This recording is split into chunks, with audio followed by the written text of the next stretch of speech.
भूतानं नमो सिद्धानं नमो आयरियानं नमो वज्रायानं नमो लोए सब एसो पंच नमोकारो सव्ये पावपनासनो मंगलानंच सव्ये सिंह पाढ़े मंघावै मंगलम मंगलानंच सव्ये सिंह पाढ़े मंघावै मंगलम धास्यसि धीस्थिता आचार्याजिन शासनोन्नतिकरा पूज्या उपाध्यायिका श्री सिद्धांत सुपाठिका मुनिवरा रत्नत्रया पंचैते परमेष्टिनो प्रतिदिनं कुर्वन्तु नो मङ्गलं कुर्वन्तु नो मंगलम। बोलिए शासनपति शरमन भगवान महावीर स्वामी की, चारित्र चूड़ामणि गुरुदेव श्री मायाराम जी महाराज की। दुनिया की उलझन में उलझ मत दुनिया के इंसान, याद करो भगवान, याद करो भगवान। दुनिया की उलझन में उलझ मत दुनिया के इंसान, याद करो भगवान, याद करो भगवान। आए हो दुनिया में ना भूलो वीर प्रभु का नाम, याद करो भगवान, याद करो भगवान। तन मन व धन दौलत संसार सब सपना, तन मन व धन दौलत संसार सब सपना। गफलत में भूल गया मंजिल क्यों भोले ओ इंसान, याद करो भगवान, याद करो भगवान। दुनिया की उलझन में उलझ मत दुनिया के इंसान, याद करो भगवान, याद करो भगवान। माता पिता बंधु सब स्वार्थ के नाती, माता पिता बंधु सब स्वार्थ के नाती। दुख में धर्म पत्नी दुख बांट ना पाती, दुख में धर्म पत्नी दुख बांट ना पाती। क्यों इनके मोह में फंस कर भूला परमेश्वर का नाम, याद करो भगवान, याद करो भगवान। दुनिया की उलझन में उलझ मत दुनिया के इंसान, याद करो भगवान, याद करो भगवान। युग युग यूं ही देखे संसार के मेले, युग युग यूं ही देखे संसार के मेले। नरकों में जा कर के महाघोर दुख झेले, नरकों में जा कर के महाघोर दुख झेले।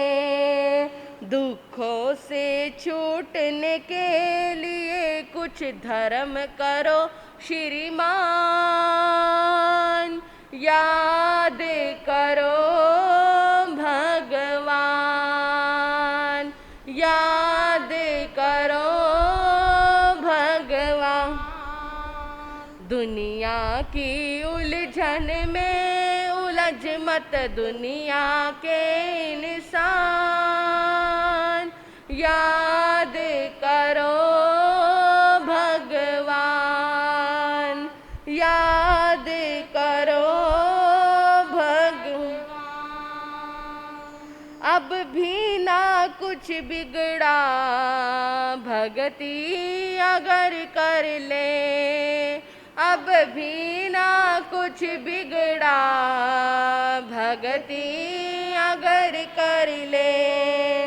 पापों को तज करके संसार से तर ले, पापों को तज करके संसार से तर ले। गुरुवर कहते पाता है नर भक्ति से केवल ज्ञान, याद करो भगवान, याद करो भगवान। दुनिया की उलझन में उलझ मत दुनिया के इंसान, याद करो भगवान, याद करो भगवान। आए हो दुनिया में ना भूलो वीर प्रभु का नाम, याद करो भगवान, याद करो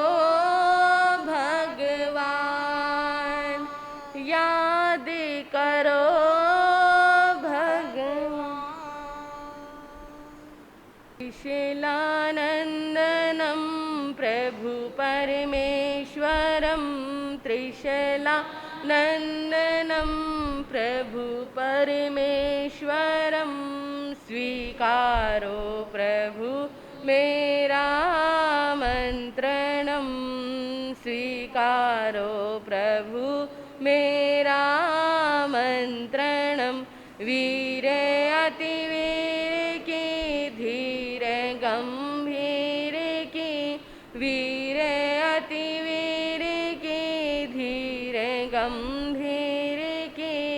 सन्मति वीर की जय हो महावीर की, सन्मति वीर की जय हो महावीर की, सन्मति वीर की जय हो महावीर की।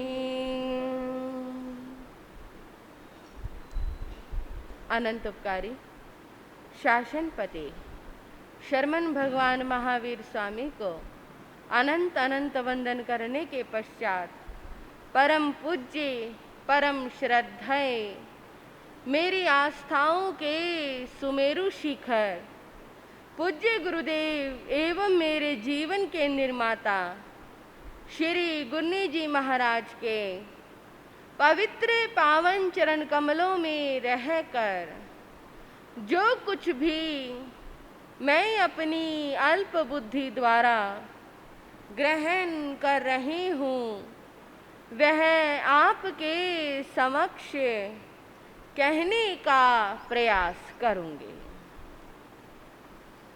उपस्थित धर्म प्रेमी श्रोतागण, वीतराग महाप्रभु की मंगलमय स्तुति को आप सभी श्रवण कर रहे हैं, जिसमें प्रसंग चल रहा है संसार से तिरने का। आखिर कौन महापुरुष, कौन भव्य जीव आत्मा इस संसार सागर से पार हो सकती है?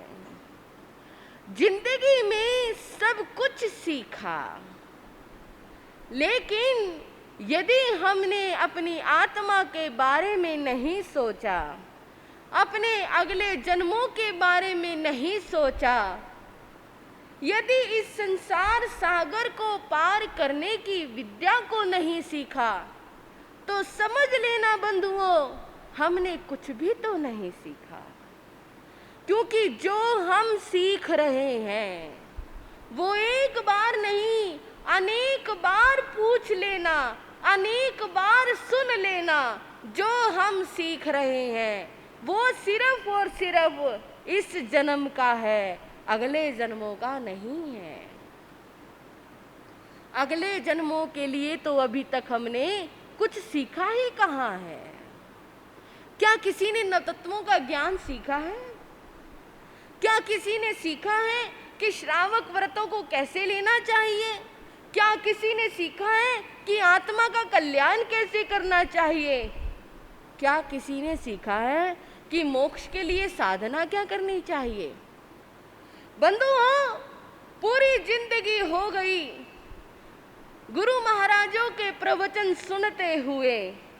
जब जब गुरु महाराज ने पूछा, हाँ भाई क्या चाहिए, बड़े खुश होकर बताया, गुरुजी मोक्ष चाहिए। मोक्ष ऐसे मांग रहे हैं जैसे हमारी गली के बराबर वाला कोई मकान हो।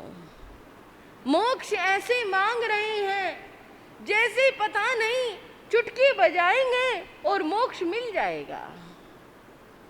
लेकिन मोक्ष की कामना करने वालों से यदि मैं पूछूं, क्या आप सभी को मोक्ष चाहिए? हाँ जी, बताइए। सभी को मोक्ष चाहिए ना? लेकिन क्या आज तक आपने उस मोक्ष को कहीं खोजा है? कहाँ खोजा? शास्त्रों में, किताबों में या गुरुओं के पास बैठकर कभी खोजा है कि मोक्ष कैसे मिलेगा? जब खोजा ही नहीं तो मिलेगा कैसे? जब उसकी चाहना नहीं तो पाओगे कैसे? कहीं घूमने का मन होता है, चलो गर्मी की छुट्टियां पड़ रही हैं, कहीं घूमने चलते हैं। उसके लिए पहले ही सर्चिंग शुरू हो जाती है, कहाँ जाना है, कौन से पहाड़ों पर जाना है, कौन से पर्वतों पर जाना है, आज कहाँ की सैर करके आए, वहाँ चाहे कितना भी खतरा क्यों ना हो। पढ़ रहे हैं अखबार में, टीवी में देख रहे हैं, वहाँ बादल फट गया, वहाँ पहाड़ गिर गए, वहाँ जमीन धंस गई, वहाँ पर ये माहौल है, फिर भी ये सोच कर चलते हैं जो होगा देखी जाएगी, जो होगा देखी जाएगी। चलो घूमने के लिए चलते हैं, वहां पर फिर भी इतना रिस्क लेने के लिए तैयार है। किसके लिए? घूमने के लिए, अपनी मन की इच्छाओं की पूर्ति करने के लिए। लेकिन मोक्ष के लिए कभी रिस्क लिया है क्या? मैं आपसे बड़ी आसान सी बात पूछूं, आप गूगल पे सर्च करते हैं, ये चाहिए वो चाहिए, किसी भी बात का जहां आपके मन में कोई प्रश्न हो या आपको कुछ ढूंढना हो, आप उसे सर्च करते हैं। तो मैं आपसे ये पूछना चाहती हूं, आपने आज तक मोक्ष को सर्च किया है? किस किस ने किया? बताओ। और मैं ये गारंटी के साथ कह सकती हूँ, पूरे हबोवाल में कोई ऐसा व्यक्ति नहीं होगा जिसने मोक्ष को गूगल पे सर्च किया। क्यों नहीं सर्च किया? क्योंकि हमें मोक्ष चाहिए ही नहीं। इसलिए हमने सर्च नहीं किया। क्या किसी ने सर्च किया है आज तक कि आत्मा का कल्याण कैसे किया जाए? क्या आज तक किसी ने ये सर्च किया है कि हमने अपने अगले जन्म की कमाई करनी है, अगले जन्म को सुखी कैसे बनाया जाए? नहीं किया, उसकी जरूरत ही नहीं समझी। इसलिए नहीं समझी क्योंकि ये जन्म पर्याप्त है, यहाँ सुख मिल गए ना, यहाँ धन दौलत ऐश्वर्य परिवार सब कुछ मिल गया, अगले जन्म की क्या जरूरत है? लेकिन बंधुओं, यहाँ जो मिला वो पर्याप्त नहीं है, अगले जन्म में जो मिलेगा वो भी पर्याप्त नहीं होगा, क्योंकि जो मिल रहा है वो इस जन्म नहीं अनंत जन्मों से मिल रहा है। अनंत जन्मों तक एक बार नहीं अनेक बार हम ये सब कुछ प्राप्त करके छोड़ चुके हैं। सिर्फ एक ही चीज तो प्राप्त नहीं की, वो है मोक्ष, और उसी को पाने की इच्छा नहीं है। इंसान चाहता तो है जो दूसरे को नहीं मिला वो मुझे मिल जाए, लेकिन ना जाने क्यों वो मोक्ष के बारे में ऐसा क्यों नहीं सोचता। शास्त्रकार कहते हैं यदि किसी व्यक्ति को मोक्ष की इच्छा हो जाए, मोक्ष पाने की लालसा हो जाए, मोक्ष में जाने की चाहना हो जाए, तो ऐसे उस जीव को सम्यक्त्व अवश्य आ जाता है। लेकिन आज तक ये इच्छा ही जागृत नहीं, क्योंकि हम संसार से तैरना ही नहीं चाहते, संसार से पार होना ही नहीं चाहते। हमें ये संसार इतना प्रिय है, इतना प्रिय है कि चाहे कोई बता भी रहा हो तब भी हम इस संसार को छोड़ना नहीं चाहते। एक जगह एक पागलों का अस्पताल था, वहां पर सभी जो दिमाग से डिस्टर्ब लोग थे, जिनको हम आजकल की भाषा में पागल बोल देते हैं, वो लोग वहां पर रहते थे। बेचारे सभी कर्मों के मारे थे, अपने अपने कर्मों का भुगतान कर रहे थे, उन्हें किसी भी बात का ज्ञान नहीं था। जिंदगी पाई है, क्या करना है, क्या खोया है, क्या पाया है, किसी बात का ज्ञान नहीं था। डॉक्टरों के द्वारा उनका इलाज हो रहा था। एक बार उस हॉस्पिटल में आग लग गई। जैसे ही आग लगी, अब पागल लोगों को तो ये भी नहीं पता कि आग से डरकर भागना भी होता है। अगर उनमें इतना दिमाग होता तो वो पागल ही कहाँ होते। जो कर्मचारी थे, सेवा में रहने वाले डॉक्टर थे, वो सभी डॉक्टर पागल लोगों को बाहर भगा भगा कर बाहर निकाल रहे हैं कि तुम बाहर आ जाओ, बाहर आ जाओ। कुछ को निकाल लिया, जो निचली मंजिल में थे वो निकल गए, लेकिन कुछ पहली मंजिल में, दूसरी मंजिल में हैं, उनके लिए बाहर गली में गद्दे बिछा दिए गए। वो सभी गैलरी में खड़े हुए थे, उनको कहा गया तुम नीचे कूद जाओ, इस आग से बच जाओगे। कुछ तो कूद गए और कुछ ये सोचने लगे अगर हम कूद गए, ये डॉक्टर हमें पकड़ेगा, ये हमारे को इंजेक्शन लगाएगा, ये हमारे करंट लगाएगा, ये फिर हमको ये करेगा, हम इसका कहना नहीं मानेंगे, हम नहीं कूदेंगे नीचे। डॉक्टर ने हाथ जोड़ जोड़ कर कहा तुम नीचे कूद जाओ, नहीं तो जल जाओगे, मर जाओगे। नहीं नहीं, तुम हमको पकड़ोगे, तुम हमें टॉर्चर करोगे, तुम हमें इंजेक्शन लगाओगे, हम नहीं कूदते नीचे। क्या हुआ? परिणाम क्या हुआ? जो कूद गए वो बच गए, और जो नहीं कूदे, जो डॉक्टर को ही अपना दुश्मन समझ रहे थे, जो डॉक्टर के इंजेक्शन से डर रहे थे, जो डॉक्टर के द्वारा लगाए गए करंट से डर रहे थे, वो पागल लोग वहीं पर जलकर भस्म हो गए। बंधुओं, हमारी भी स्थिति वैसी ही हो रही है। गुरु आते हैं, आपको धर्म का उपदेश देते हैं, आपको समझाते हैं ये संसार दावानल है, जल रहा है, दुखों की अग्नि प्रतिदिन जल रही है। ऐसी इस दुखों की अग्नि से बाहर आ जाओ, आओ धर्म की शरण में आओ, आओ गुरुओं की शरण में आओ, भगवान महावीर की शरण में आओ, हम तुम्हें मोक्ष का राह दिखाएंगे, मोक्ष का मार्ग दिखाएंगे, तुम्हें परले पार ले जाएंगे। और आप क्या सोचते हैं, कुछ लोग क्या सोचते हैं, नहीं अगर हम जाएंगे तो क्या होगा, महाराज समाइक करवाएंगे, महाराज तपस्या करवाएंगे, महाराज पचखान दिलाएंगे, महाराज ये करेंगे, एक एक घंटा बैठना पड़ेगा। क्या सोचते हैं, सिर्फ उस समाइक से डर जाते हैं, पचखान से डर जाते हैं, तपस्या से डर जाते हैं। डॉक्टर जो इंजेक्शन लगाता है दूसरे को दुखी करने के लिए थोड़ी लगाता है, हमारी ही बीमारी को ठीक करने के लिए लगाता है। डॉक्टर जो उस पागल के करंट लगाता है वो उसकी दिमागी हालात को ठीक करने के लिए लगाता है, उसके हित में लगाता है, अहित में नहीं लगाता। डॉक्टर जो उपचार करता है वो हित में करता है, अहित में नहीं करता। अब कोई कहे नहीं अगर ये इंजेक्शन लगेगा, अगर इंजेक्शन नहीं लगेगा तो ठीक कैसे होंगे। उसी प्रकार बंधुओं, यदि गुरु आपसे समाइक करवाते हैं, तपस्या करवाते हैं, साधना करवाते हैं, तो वो किसके लिए है, आप ही के हित के लिए है, आप ही की भलाई के लिए है, आप ही की कर्मों की निर्जरा के लिए है, आप ही का संसार का मार्ग धीरे धीरे क्षय करने के लिए है, संसार तिरने के लिए है, आप ही के लिए तो है, और किसके लिए है।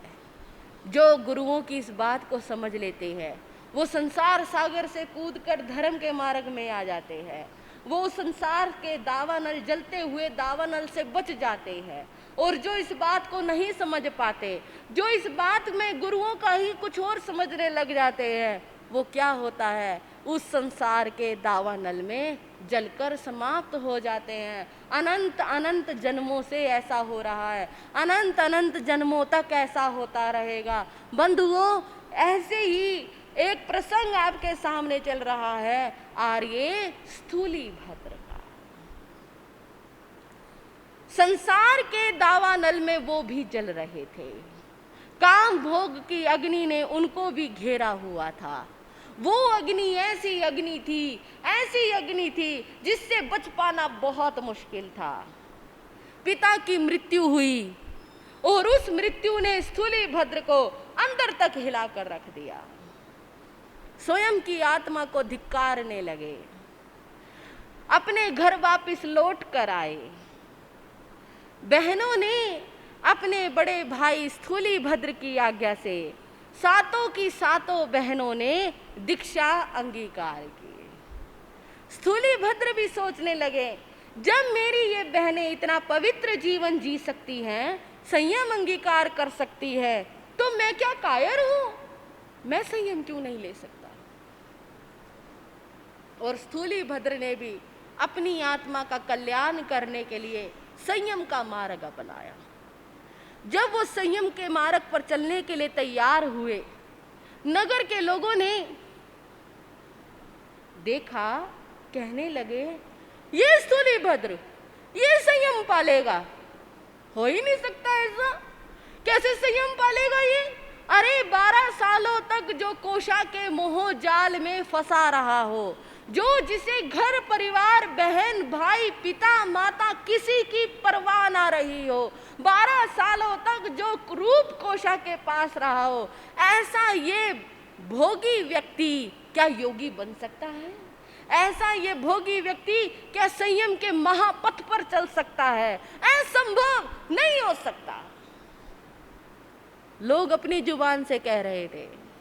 कोई यूं कह रहा था, देखो भाई थोड़े से दिनों में वापस लौट कर आएगा कोशा के पास, ज्यादा दिन तक टिकने वाला नहीं है। तीसरा कहने लगा, बड़ा संयम का रंग चढ़ा इसके, तो आज तक तो घर परिवार की कोई परवाह नहीं थी और आज सीधा संयम के मार्ग पर बढ़ गया।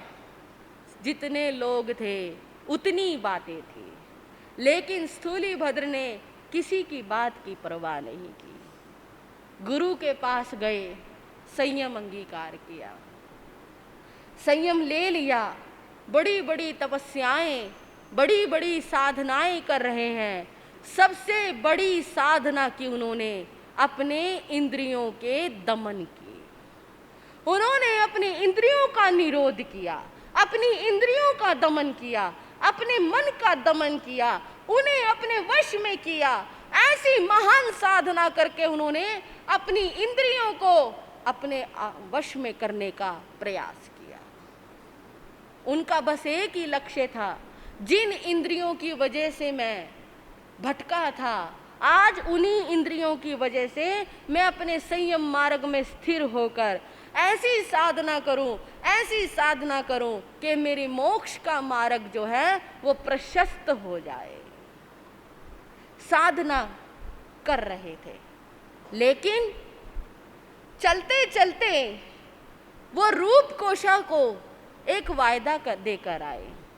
जब वो चलने लगे, रूप कोशा ने उनका मार्ग रोक लिया।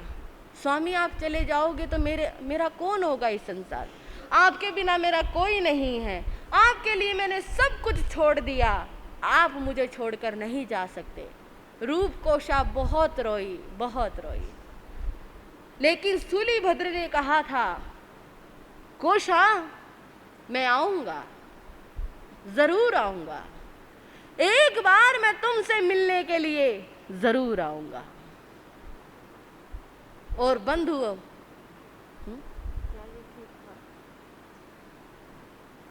उसी की भावना को पूरी करने के लिए, वही दिया हुआ वचन पूरा करने के लिए एक बार गुरु अपने शिष्यों के साथ पाटलिपुत्र में ही पधार रहे थे। वहां पर सभी संत अपने अपने चतुर्मास की ओर जा रहे थे।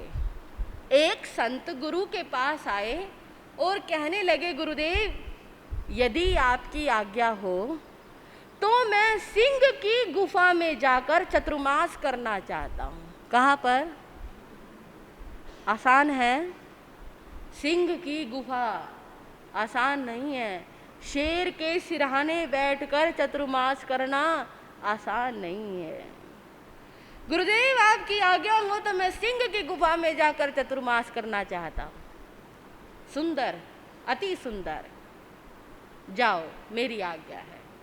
गुरु देख रहे थे मेरे शिष्य होनहार है, कुछ भी कर सकते हैं। दूसरा शिष्य आया, आज्ञा ले रहा है, गुरुदेव, यदि आपकी आज्ञा हो तो मैं सर्प की बांबी पर खड़ा होकर चतुर्मास करना चाहता हूं। सर्प की बांबी पर भगवान महावीर ने भी चंडकौशिक की बांबी पर जाकर ध्यान लगाया था। उसी इतिहास को दोहराने के लिए वो शिष्य कह रहे हैं, गुरुदेव, यदि आपकी आज्ञा हो तो मैं सर्प की बांबी पर जाकर चतुर्मास करना चाहता हूं। सुंदर, अति सुंदर, जाओ वत्स, मेरी आज्ञा है। गुरु ने आज्ञा दी। तीसरा शिष्य आ रहा है, गुरुदेव, यदि आपकी आज्ञा हो तो मैं कुएं की मुंडेर पर खड़ा होकर चतुर्मास करना चाहता हूं। सोच सकते हो पहले साधु संत कैसे चतुर्मास करते थे? हजारों गज की स्थानक हो, ऐसी आलीशान स्थानक हो, ऐसी समाज हो, नहीं, चतुर्मास ऐसे होते थे कुएं की मुंडेर पर। बताओ, चतुर्मास करना आसान है? कितनी होती है कुएं की मुंडेर? तो छोटी सी तो मुंडेर होती है। 4 महीने उस मुंडेर पर खड़े रहना आसान नहीं है। कहना बहुत आसान है बंधुओं, नींद भी आ सकती है, झपकी भी लग सकती है, प्रमाद भी हो सकता है। खड़े खड़े खड़े खड़े कैसे रह सकता है कोई 4 महीने? आज्ञा ले रहे हैं, गुरु अपने शिष्य की सामर्थ्य को समझ रहे हैं और गुरु ने कहा, सुंदर, अति सुंदर, जाओ, मेरी आज्ञा है। 3 ऐसे चतुर्मास गुरु फरमा रहे हैं। कितने कठिनतम चतुर्मास है। तीनों ही चतुर्मास मृत्यु से खेलने वाले हैं। सर्प की बांबी पर चतुर्मास करना भी मृत्यु से खेलना है। सिंह की गुफा में चतुर्मास करना भी मृत्यु से खेलना है। कुएं की मुंडेर पर खड़े रहना 4 महीने भी मृत्यु से खेलने के समान है। लेकिन तभी स्थूलीभद्र आए अपने गुरु के पास। गुरुदेव को नमस्कार किया, वंदन किया, कहने लगे, गुरुदेव, यदि आपकी आज्ञा हो तो मैं रूप कोशा के महलों में चतुर्मास करना चाहता। जितने संत बैठे थे सभी मुस्कुराए एक दूसरे को देखकर। आ गई याद रूप कोशा के। गुरु ने कहा स्थूलीभद्र आसान नहीं है। हाँ जी, पूर्व में 3 संत आए थे आज्ञा लेने, वो आसान नहीं था या ये आसान नहीं है? बताओ, इसमें क्या मुश्किल है? इतना सुंदर भव्य महल, ये आसान नहीं है या वो आसान चतुर्मास करना नहीं था? हाँ जी विशाल भाई, क्या मुश्किल है? कुछ मुश्किल है? यहाँ तो गोचरी भी मिलेगी, तीनों टाइम गोचरी मिलेगी, बढ़िया रहने को कमरा मिलेगा, बढ़िया महल मिलेगा, किसी तरह की कोई दिक्कत नहीं, किसी तरह की कोई असुविधा नहीं। और गुरु कह रहे हैं स्थूलीभद्र जो तुम सोच रहे हो आसान नहीं है। जानता हूं, यही परीक्षा करने के लिए तो जाना चाहता। आपकी आज्ञा चाहिए। गुरु देख रहे हैं स्थूलीभद्र एक होनहार संत है। गुरु ने कहा आहा सुहम देवानुप्रिय, जैसी तुम्हारी आत्मा को सुख। सुंदर, अति सुंदर, श्रेष्ठ, अति श्रेष्ठ है। बंधुओं, स्थूलीभद्र के सहित वो तीनों मुनि भी अपनी अपनी जगह पर चतुर्मास करने के लिए जा रहे हैं। स्थूलीभद्र भी पहुंच गए रूप कोशा के महलों में। लोगों को पता चला, श्रावकों को पता लगा। मैं आपसे पूछना चाहूंगी, आपको कैसा लगेगा यदि उस जगह, उन श्रावकों की जगह आप होते तो आपको कैसा लगता? हाँ जी, कोई है यहाँ पर जो ये बताए कि अगर आपको पता चले कि ऐसे ऐसे एक संत जिसके पास वो 12 साल पहले रहा हो और ऐसा वो संत उसी के घर में चतुर्मास करने के लिए आया है, कैसा लगेगा? स्थानक है ना, उपाश्रय है, पोषदशाला है, बड़ी बड़ी धर्मशालाएं हैं, बड़ी बड़ी हवेलियां खाली है। फिर स्थूलीभद्र ने रूप कोशा का महल ही क्यों चुना? क्यों चुना रूप कोशा का महल? क्या था ऐसा उसके महल में जो स्थूलीभद्र को पूरे नगर में कहीं किसी और श्रावक के घर में नहीं मिला? श्रावकों में आपस में चर्चा होने लगी, ये अच्छा नहीं है। गुरु ने आज्ञा कैसे दे दी स्थूलीभद्र को चतुर्मास करने के लिए? ये श्रेष्ठ नहीं है, संघ और समाज के लिए अच्छा नहीं है। उन्होंने स्थूलीभद्र को समझाया, गुरुदेव आप ऐसा नहीं कर सकते। मैं गुरु की आज्ञा लेकर आया, ये ठीक नहीं होगा। क्या ठीक है और क्या ठीक नहीं है ये मुझे सोचना है। अगर आप यहाँ चतुर्मास करोगे तो हम कोई भी श्रावक आपके यहाँ दर्शन करने के लिए नहीं आएगा। कोई बात नहीं, ये रूप कोशा है, ये गढ़ी का है, इस नगर की नृत्य का है। आप इसके यहाँ चतुर्मास कैसे कर सकते हैं? ये मेरा निर्णय है। सभी श्रावक इस बात का प्रतिकार कर रहे थे, लेकिन स्थूलीभद्र रूप कोशा के महल के नीचे खड़े हुए। वहां उनकी दासी ने उनको देखा, दासी सामने आई। स्थूलीभद्र ने कहा, तुम्हारी यदि मालकिन की आज्ञा हो तो क्या मैं तुम्हारे महलों में 4 महीने के लिए रुक सकता हूं? जैसी ये बात दासी ने सुनी, दौड़ती दौड़ती रूप कोशा के पास गई। वो रूप कोशा जो प्रतिदिन स्थूलीभद्र का इंतजार करती थी, प्रतिदिन खिड़की में आकर देखती थी, स्थूलीभद्र आएंगे, जरूर आएंगे, उन्होंने मुझे वचन दिया है, कोशा मैं लौट कर जरूर आऊंगा। अभी तक नहीं आए। महीने बीत गए, वर्ष बीत गए, कब आएंगे स्थूली भद्र, उनकी याद में दिन रात रोती रहती थी। और उस रूप कोशा को जब ये बात पता लगी, स्थूली भद्र आए हैं, स्वयं आए हैं, अकेले आए हैं, मेरे महलों में रुकने के लिए आए हैं, खुशी खुशी दौड़ती हुई गई, जाकर मुनि के चरणों में प्रणाम किया और कहने लगी, स्वामी आप आ गए, बहुत देर कर दी आने में, लेकिन कोई बात नहीं, आए तो सही ना। कोशा, मैं तुम्हारे महलों में ठहरने की आज्ञा चाहता हूँ। ये आप क्या कह रहे हैं, ये सब कुछ आपका ही तो है, ये महल आपका है, ये कोशा आपकी है, भला आपको यहाँ ठहरने के लिए आज्ञा की क्या जरूरत है। कोशा, ये साधु का धर्म है, वो बिना पूछे किसी की सुई भी नहीं लेता, बिना पूछे किसी के निवास स्थान पर ठहरता नहीं, बैठता नहीं, ये धर्म है साधु का। क्या धर्म लगा रखा है, क्या साधुपना लगा रखा है। देखो स्वामी, आप ऐसे नहीं कर सकते, ये मेरा कर्तव्य है। ठीक है, आओ पधारो। रूप कोशा उनका स्वागत कर रही है। आज उसके चेहरे पर एक अलग ही मुस्कान है, एक अलग खुशी है, क्योंकि वर्षों बाद स्थूली भद्र उनके महलों में लौट कर आए हैं।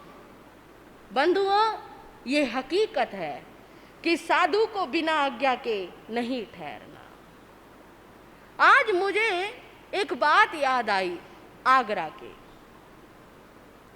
और ये बात उस समय की है जब भारत आजाद भी नहीं हुआ होगा। जब हमारा आगरा जाना हुआ तो वहाँ के श्री संघ ने एक उद्यान दिखाया, बहुत बड़ा उद्यान, बाग था। उन्होंने कहा, गुरनी जी जो ये आप बाग देख रहे हो, इसकी एक विशेषता है, ये हम जैनियों ने खरीदा हुआ, इसकी एक विशेषता है। क्या विशेषता है? उन्होंने एक कहानी सुनाई बहुत सुंदर। कहने लगे, जी आज से लगभग 100 वर्ष पहले हमारे यहाँ पर 2 संत आए थे। यहाँ पर पहले दुकानें हुआ करती थी। जब शाम का समय था, दिन छिपने का समय था, 2 संत आए, उनको ठहरने के लिए कहीं पर भी जगह नहीं मिली। यहाँ एक दुकान के नीचे छप्पर था और उस छप्पर के नीचे संत खड़े हुए थे। उन्होंने दुकान के जो नौकर था या मालिक था उससे कहा, भाई यदि आपकी आज्ञा हो तो हम यहाँ पर रात गुजार सकते हैं।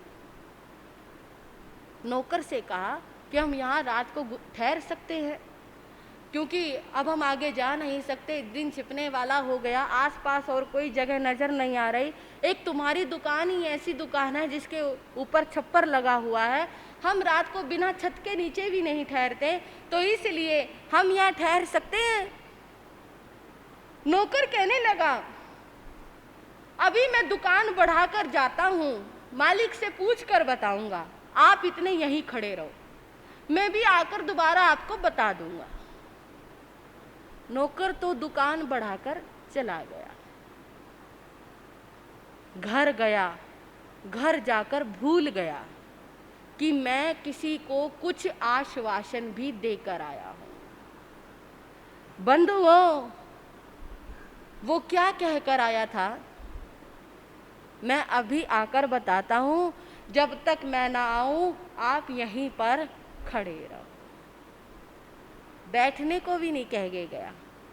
कहते हैं, जी वो संत पूरी रात इस दुकान के नीचे खड़े रहे। सर्दियों का दिन था, शीत लहर चल रही थी, बहुत कड़ाके की सर्दी पड़ रही थी। वो दोनों संत खड़े रहे। सवेरे हुई। जब सवेरे होने के पश्चात वो जो दुकानदार मालिक था, नौकर था, दोनों जब दुकान खोलने के लिए आए, नौकर ने देखा, अरे आप अभी तक यहीं खड़े हो। कहने लगा, भाई तू बताकर ही नहीं गया था, तूने जब कुछ बताया नहीं, तूने कहा जब तक मैं ना आऊं तब तक तुम यहीं खड़े रहना, इसलिए जैसे तेरी आज्ञा थी हम तो वैसे ही खड़े रहे। आप बैठे भी नहीं, तुम्हारी आज्ञा नहीं थी। जब तक तुम बैठने की आज्ञा नहीं दोगे, हम तुम्हारे स्थान पर कैसे बैठ सकते हैं। मालिक को जब ये बात पता लगे, उसे बहुत दुख हुआ कि मेरी दुकान पर इतने ऊंचे पहुंचे हुए जैन संत आए और मेरे नौकर के एक आलस और प्रमाद के कारण किस तरह संतों को पूरी रात सर्दी में वहां पर खड़े रहना पड़ा। बहुत पश्चाताप हुआ उसको, बहुत पश्चाताप हुआ। और उस पश्चाताप ने उसने उस नौकर को वहां से निकाल भी दिया, लेकिन वो अपने आप को क्षमा नहीं कर पा रहा। संत तो वहां से विहार कर गए। बाद में जब ये बात जैन समाज को पता लगी, समय आया, जैन समाज ने वो जितनी भी जमीन थी वो सारी जमीन खरीद ली जहां पर उन संतों ने रात को वहां पर साधना की थी। कहने लगे जी ये जमीन वही है जहां पर उन दोनों संतों ने रात को खड़े होकर साधना की। कहते ऐसे ऐसे संत हमारे जैन धर्म में हो गए। देखो बिना आज्ञा के सामान लेने की तो दूर की बात है, किसी चीज को उठाने की तो दूर की बात है, बैठे भी नहीं वो पूरी रात। कितनी बड़ी बात है। तो क्या कहा स्थूलीभद्र ने कि संत बिना पूछे किसी के घर में प्रवेश नहीं करते, बिना पूछे बिना आज्ञा के किसी के यहाँ ठहरते नहीं। क्या तुम्हारी आज्ञा है? रूपकोशा ने आज्ञा दी, स्वागत किया और स्थूलीभद्र को आदर सत्कार के साथ अंदर ले गई। अंदर ले तो गई, लेकिन कहाँ ठहरेंगे स्थूलीभद्र? यहाँ कोई उपाश्रय तो है नहीं, यहाँ कोई पोषदशाला भी नहीं है, यहाँ कोई अंदर अलग से कोई मंदिर वगैरह की जगह भी नहीं है। कहाँ ठहरेंगे? कहाँ ठहराएगी वो उनको? आखिर देखेंगे, सुनेंगे अगले समयों में। आज इतना ही कहकर मैं अपने विषय को विराम देती हूँ। अब श्री गुन्नी जी महाराज के मंगलमय वाणी आप सभी श्रवण करेंगे। बोलिए भगवान महावीर स्वामी की। वंदिता 14 पूवी ताहे वेदस पूवी एगार संगम सुतथ धाराये सवे साहुये। धर्मानुरागी सुश्रावकगण एवं शीलवती बहनों, परम आराध्या परम पूजनीय श्री गुन्नी जी महाराज के श्री चरणों में रहकर जो कुछ मैं ग्रहण कर रही हूँ आपके समक्ष कहने का प्रयास करूँ। बंधुओं, विषय चल रहा है एक ऐसे गाथापति, एक ऐसे श्रावक जिन्होंने भगवान के श्री चरणों में जाकर आत्म कल्याण के लिए श्रावक व्रतों को अंगीकार किया। श्रावक व्रत अंगीकार करने का अर्थ है संसार को सीमित करना, पाप से पीछे हटना, धर्म में प्रवृत्ति करना और अपने संसार को सीमित करना। ऐसा वो श्रावक जब पोषदशाला में कर्म निर्जरा हेतु पोषद की आराधना कर रहे थे तो आपने सुना कि मध्य रात्रि में एक देव प्रकट हुआ और उस देव ने सूरा देव को अनेक प्रकार से डराया, धमकाया और जो मोह जीतना सबसे ज्यादा कठिन है, उस देव ने सूरा देव के 3 बेटों को उसके समक्ष अपनी लब्धि से, अपनी करनी से उन बेटों के 5-5 टुकड़े करके उसके सामने डाल दिए। खून के छींटे श्रावक पर डाले जा रहे हैं, लेकिन श्रावक ने इस स्थिति को बड़ी समता पूर्वक सहन किया। बड़ा कठिन काम है। अभी आप सुन रहे थे, मोक्ष मार्ग पर चलना। कोई कोई शूरवीर हुआ करता है जो मोक्ष मार्ग की ओर अपना मुख किया करता है। जब जब पूछा जाए, हाँ जी है वो वालो, जाग रहे हो ना, क्या चाहिए आपको, क्या चाहिए, नहीं बोलोगे आप। और कहीं दे दिया तो महाराज जी ने, फिर लो महाराज जी, मोक्ष में ना तो बैठ के खा सकते, ना वहां पे पिकनिक जा सकते, और मेरी बहनों वहां पे तो किट्टी भी नहीं खेली जाएगी। जब किट्टी नहीं होगी तो फिर वहां पे बोर नहीं हो जाओगे? वहां मन कैसे लगेगा? वहां पे तो कोई मित्र नहीं होगा, वहां कोई पड़ोसी नहीं होगा, वहां कोई रिश्तेदार नहीं होगा, फिर किसके साथ एंजॉय करोगे? रहने दो महाराज जी, ये मोक्ष वोक्ष ना आप ही चले जाया करो। मेरे भाइयों और मेरी बहनों, आपकी तो वो दशा हो रही है, एक पेड़ के नीचे साधु जी महाराज प्रवचन कर रहे थे। वहां पे बहुत सारे संगत बैठी हुई थी, श्रोता बैठे हुए उस महात्मा की, उस साधु की ज्ञान चर्चा को सुन रहे थे। सब वाह वाह वाह वाह, क्या बात है, भगवान ने कितनी अच्छी अच्छी बातें बताई, सबका मनोरंजन हो रहा है। साधु भी खुश है कि मेरी परिषद में, मेरी सभा में कितने अच्छे अच्छे श्रोता बैठे हैं, भगवान की वाणी में रस ले रहे हैं। समझ में कितना आया कोई जरूरत नहीं, अंदर कितना उतरा इसकी भी कोई जरूरत नहीं, बस महाराज आप बोलते रहो। जब समय पूरा हो जाएगा आपका भी बटन बंद हो जाएगा और हम अपने अपने घर कहाँ जाओगे? आपने अपनी दुकान पे जाना है, आपने अपने ऑफिस में जाना है, आपने अपनी फैक्ट्री में जाना है, वही संसार का ताम झाम चालू हो जाए। जहां पेड़ के नीचे बैठकर संगत धर्म प्रवचन सुन रही थी, वहां से एक नौजवान जा रहा था। उसे लगा महात्मा प्रवचन कर रहे हैं, और ऐसा महापुरुष कहते हैं कि अगर कहीं सत्संग हो रहा हो, धर्म प्रवचन हो रहा हो, तो उसे लांग कर, उसे छोड़कर आगे नहीं जाना चाहिए।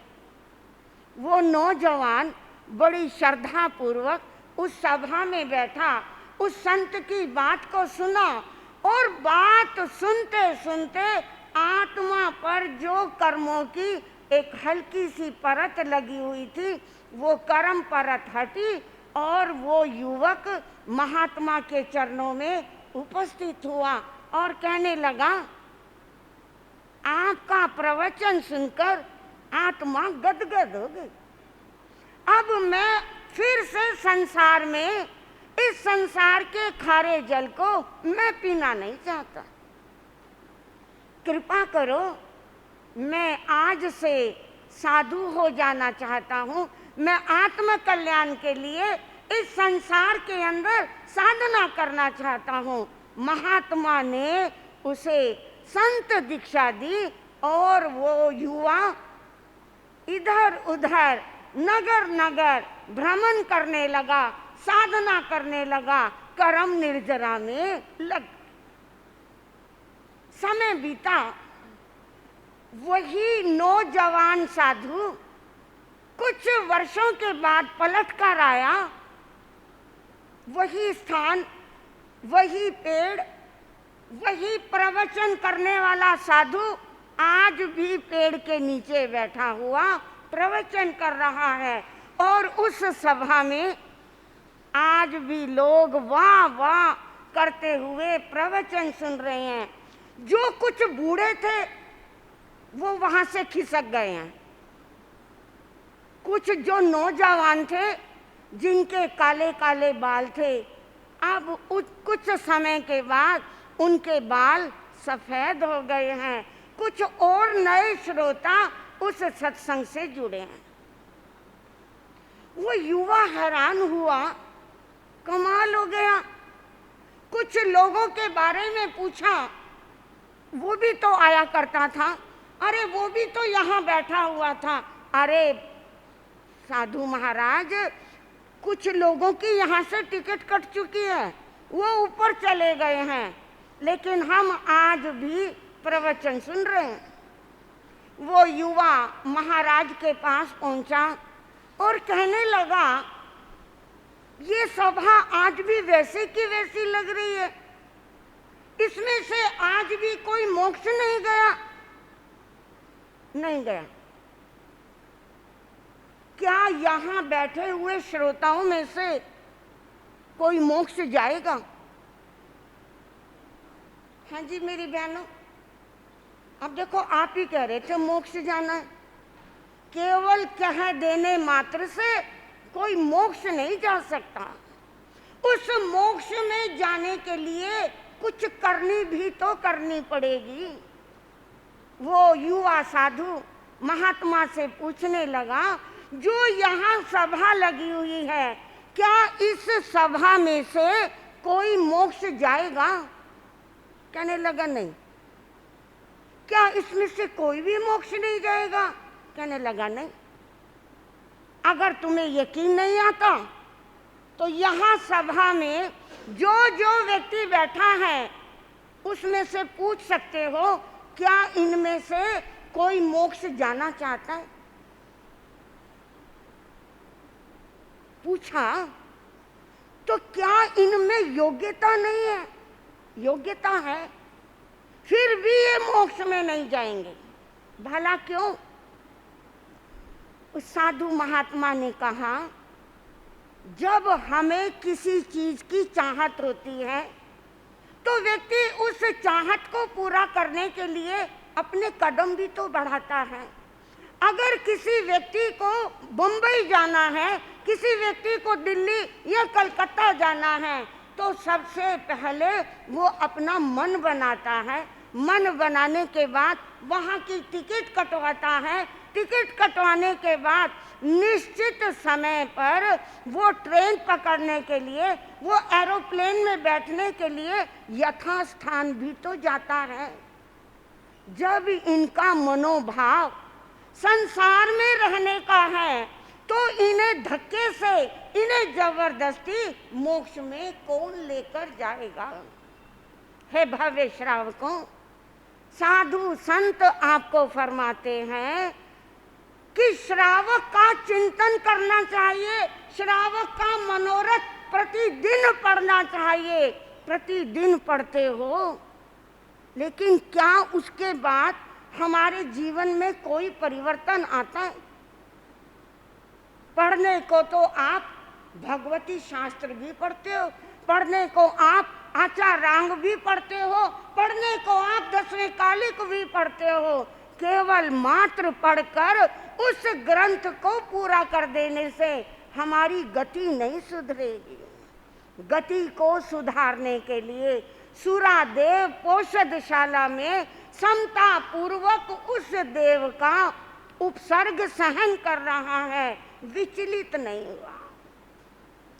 लेकिन अब विचलित करने के लिए देव ने सूरादेव को चुनौती दी, उसे सावधान करते हुए कहा, हे सूरादेव, अगर तू मेरी बात को नहीं सुनेगा, अगर तू मेरी बात को नहीं मानेगा, तो मैं तेरे शरीर में 16 महारोग, बंधुओं, वो 16 महारोगों का नाम है श्वास, खांसी, ज्वर, दहा, खाज, कोढ़, अजीर्ण, उदर, भगंदर, बवासीर, क्षय, अक्षी, कर्ण कुक्षी शूल, दृष्टि शूल, मस्तक शूल। बंधुओं, केवल मात्र पेट में दर्द हो जाए हम विचलित हो जाते हैं, केवल आंख में दर्द हो जाए, सिर में दर्द हो जाए, पीठ में दर्द हो जाए, हमारे सभी धर्म साधन एक साइड हो जाते हैं और हमारा सारा ध्यान उस वेदना में इकट्ठा हो जाता है। सूरादेव ने जब इस बात को एक बार सुना, 2 बार सुना और 3 बार सुना तो मन विचलित हो गया।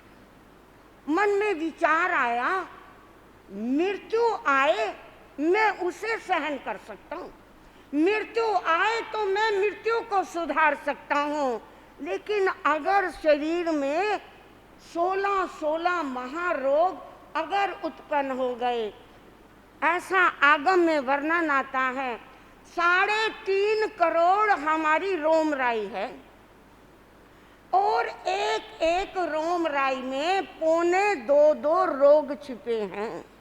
अगर ये रोग उत्पन्न हो जाए तो व्यक्ति जीते जी मर जाता है।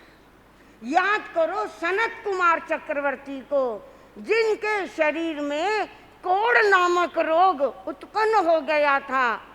सारा जीवन उन्होंने अपना साधना काल उस बीमारी के अंदर समाप्त कर दिया, लेकिन जब देवता ने प्रकट होकर परीक्षा के निमित्त कहा, मैं वैद्य हूँ और मैं तुम्हारा ये रोग ठीक कर सकता हूँ, क्या तुम दवा लोगे? सनत कुमार चक्रवर्ती जो मुनि बन गए थे, उन्होंने कहा, मेरे को ये शरीर में उत्पन्न रोग को शांत नहीं करना, मैं तो कर्म बीमारी को खत्म करना चाहता हूँ। जब तक ये औदारिक शरीर है, ये कर्म बीमारी मेरे साथ लगी रहेगी। इस बीमारी को मैं चाहता तो ठीक कर सकता हूँ। सनत कुमार मुनि ने अपने थूक से उंगली को लगाया और उंगली कंचन जैसी हो गई, सोने जैसी हो गई। देव देखकर हैरान है, जो व्यक्ति अपनी बीमारी को ठीक कर सकता था लेकिन नहीं किया, उस वेदना को समता पूर्वक सहन करते रहे। लेकिन यहाँ सूरादेव विचलित हो गए और विचार करने लगे, मृत्यु तो सहन हो सकती है, लेकिन अगर शरीर में रोग उत्पन्न हो गए तो शरीर में असमाधि होगी, मैं धर्म साधना से विचलित हो जाऊंगा।